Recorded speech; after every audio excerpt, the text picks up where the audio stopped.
Hello, my name is Dr. Monika Winarnita. I'm a lecturer in Indonesian Studies at the School of Humanities and Social Sciences at Deakin University, Melbourne, Australia. And the title of my presentation is Gendered Digital Citizenship, Transnational Indonesian Perspective. This presentation is based on a recently completed research project in 2019 on Indonesian women's online media and digital engagement, where we are interested in looking at how women are able to creatively contest gendered ideals, as well as engage in transnational activism, transnational between Indonesia and Australia, for political and social causes. We would like to contribute a gendered perspective to the study of Indonesian women and digital citizenship, as well as a study of online participation in political processes at key historical moments, for example, the 2019 elections. This research project is also built on previous published work, such as on motherhood as cultural citizenship, Indonesian women in transnational families that are published in 2008, whereby I used anthropologist Renata Rosaldo's everyday forms of citizenship or cultural citizenship perspective, how citizenship are both legal and cultural, particularly as experienced by second-class and marginalized residents. And this project was about dual citizenship rights for children by KPC Melati, an online community of Indonesian women in 23 different countries who use motherhood discourse as a strategy. I have also published on digital Southeast Asian families polymedia experiences. As you can see here, this is a special issue that I edited. And again, I extended that research looking at Indonesian Australian women in Australian based resident families and looking at lessons in digital ethnography. And I also use anthropologists to perspective, particularly digital anthropology on polymedia and on ambient kinship by Madianou and Horson Miller. And what I meant by polymedia is the affective reasons for choosing a certain online platform or platforms, that's the polymedia, and how they negotiate online kin relations, this sort of ambient kinship. In my recent published article on gendered digital citizenship, is about Indonesian female journalists and gender activism. So this article is also based on the research project I am presenting to you today, and it is about how Indonesian female journalists are able to express creatively using online media, specifically for women and minority, and engage in gendered forms of digital citizenship, while digital citizenship is based on the idea or theory by McCosker et al. About how through online you are able to contest, often state control online through creative means. The methodology of the research project is based on qualitative methodology, mainly in-depth interviews of Indonesian women in Melbourne and in Jakarta in 2018 and 2019. There are 10 participants, and these are Indonesian women who are in Australia and Indonesia, or travel between the two countries, or reside in Australia and are Indonesian citizens. They're able to engage in transnational online activism for a range of causes. They are either writers or journalists, community radio hosts in Melbourne who are Indonesian, multimedia artists whose work highlight minority and gender issues, or they are masters or PhD graduates whose activism online are tied to their research. We also did participant observation, where we are invited by members of our research participants, social media accounts, so invited by them to participate in and become friends. Also on online forums such as Jakarta Feminist Discussion Group, where participants' research project are members. And we also had two research assistants who participated offline, not only interviewing some of our research participants who were in Jakarta at the time, who are also involved in gender rights marches such as International Women's March and the Jakarta Feminist Discussion Group March, and events such as this one, which involved two of our research participants, Indonesian Australian artist Rani, who launched her digital novel, her online novel called Chinese Whispers about the May 98 violence in Jakarta, at another research participant's workshop called House of the Unsilenced. And this is Eliza, who created a workshop for artists and survivors of gender violence. So the context of the online and offline gender activism participant observation is the 2019 Women's March that was organized by the Facebook group that some of our research participants are a member of, Jakarta Feminist Discussion Group. And this march was in response to the Indonesia Without Feminist Instagram account at Indonesia Tanpa Feminist, who were part of a gender political identity politics movement prior to the 2019 election. Now, this march was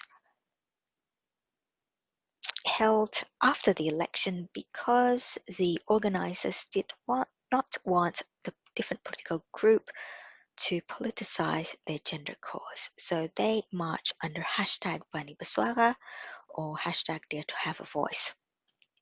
In the Jakarta Feminist Group themselves, a Facebook group of 2,000 members, it was created in 2014, organized activities beyond just online gender activities. They also do offline, such as this march. And this march first was organized in 2017, inaugural march, and there were hundreds of people marching, and it has grown to 2,000 people plus in 2019. And it was a march of alliances of different gender rights groups, such as LGBT, domestic and migrant workers, those who want to abolish child marriage, and also those who wanted to promote the revision to the domestic violence law, those who are engaging in promotion for safety for women in public transport, as well as reproductive rights. So some of the findings I would like to share with you is that our research participants believe that digital engagement enabled them to speak up about women's issues. For example, Eliza, who spent time in Australia as a writer, she created this House of the Unsilent workshop, and she worked with Magdalene, a bilingual online media group for women. And she wrote for them as well as they supported this workshop. This is what she said. Private online groups such as the Jakarta Feminist Discussion Group help people to be able to speak up.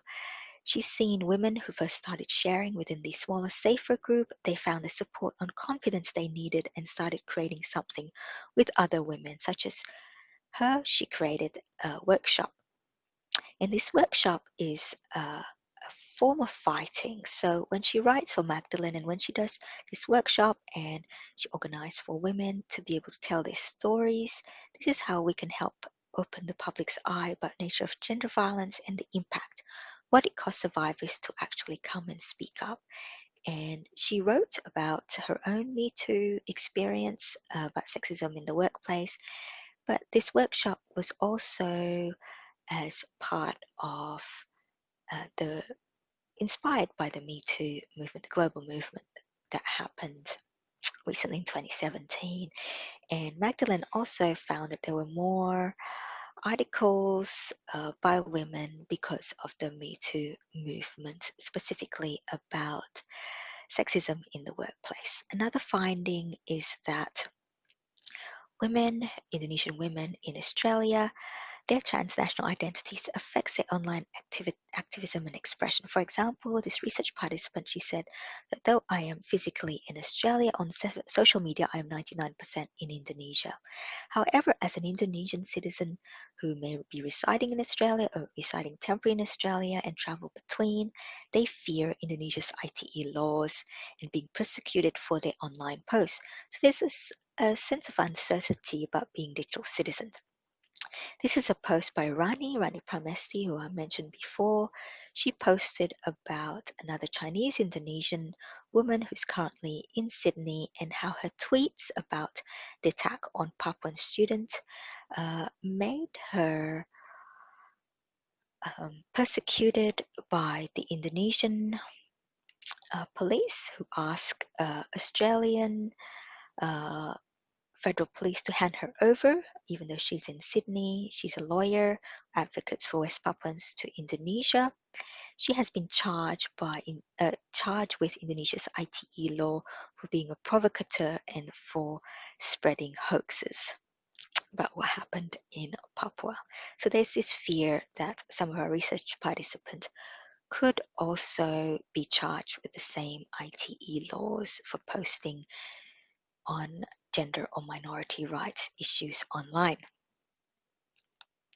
So Chinese Indonesian women, or those with mix of Chinese Indonesian identities such as Rani and Dewi, a writer and journalist, they find that Indonesia's political climate are reflected in online communication. For example, Dewi, who also featured in Rani's digital story about Chinese whispers, about Chinese Indonesian women who experienced violence during 98, she said that the current situation, it should be a wake-up call to people that the anti-Chinese sentiment has never been erased. It's always there. And for Rani, I don't think that generally speaking, the internet is a very safe space for women. I think, the normal patriarchal dynamic affects reaction to what women say online. So women interviewed also expressed concerns over their identity as minority, and women often questioned and attacked online. So there's this sense of ambivalence as digital activists. For them, it's really a method for generating and awareness of storytelling and campaigning. For example, that digital story that Rani created online called Chinese Whispers. And here is an example of this online storytelling where she interviewed Dewi about what happened in May 98 to Chinese Indonesian women. Another finding is by Indonesian women who use this polymedia strategy. So how they have different types of social media accounts so that they can express opinion and views, engage in online activism without fear of reprisal from their peers or extended family in Indonesia. So this is a master's student researching disability rights in Melbourne. She used different aliases so that in her words, she can be free to express views and be uncensored. She has different various social media accounts that are not shared or known to family members in Indonesia. Another Indonesian who's a Melbourne radio host originally from Jakarta, she found it was difficult to express views online pre-election 2019 if they conflicted with views in her community. She found family and friends very militant and suffocating in their extreme views for a particular presidential candidate. When she engaged in WhatsApp, she found it difficult and a challenging social media environment, particularly during election. This was the most popular social media platform in Indonesia. However, there was a silencing and dismissal of opposing views that are commonly experienced by our research participant. For example, this Melbourne radio host was kicked out of an Indonesian female WhatsApp group because she had different views to their preferred presidential candidate in the 2019 election. So in summary, we found that Indonesian women don't only need to improve their digital literacy skill as advocated by Suwana, but they also need a form of digital resilience. Female Indonesians are often policed in online spaces, particularly if they're a minority living in a diaspora in Australia. They are often criticized that they had no right to speak or criticize a nation. Because they are Indonesian residing overseas, they are often have to be policed if they do not follow or the social network, the WhatsApp group, beliefs or values of their kin relation or extended family or network. And this is a form of ambient kinship where overseas Indonesians are often feeling the pressure or suffocation from kinship members or family and friends through WhatsApp. And some of the strategy that they employ is to have polymedia identity, so multiple identities. They self-censored. This create a digital ambivalence to the digital citizenship identity, particularly around ITE laws. So in terms of being transnational, they may have geographical distance, being in Australia, to have that kind of perspective, critical perspective, yet they are considered not authentic or have no right to speak or be critical of Indonesia. Several participants have stated that online platforms have benefits and limitations. The benefit is that they are able to engage in social media for conversation and sharing of knowledge, but they also need on-the-ground activism, which may need to wait post-COVID. So in terms of gender digital citizenship, we have extended the description by McCosker et al. About digital citizenship as a form of contention for often control either by the state or by extended family and friends through creative means, and how online enabled this transnational activism by Indonesian Australian, such as Rani. Here she talks about Cukup Bumi Untukmu, and this was her online post against the Jakarta governor's call that, the pre-bumi, what does it mean to be a pre-bumi, particularly if she has a multiple identity, both as a Javanese as well as a Chinese Indonesian. There she's using her Wahyu Putri's Javanese batik, who's a Javanese batik maker, yet she also have Chinese Indonesian blood. Is that pribumi enough for him? Thank you very much for listening to my presentation on gendered digital citizenship, a transnational Indonesian perspective. Terima kasih, and that's my contact details if you would like to contact me further, and I look forward to the discussion online.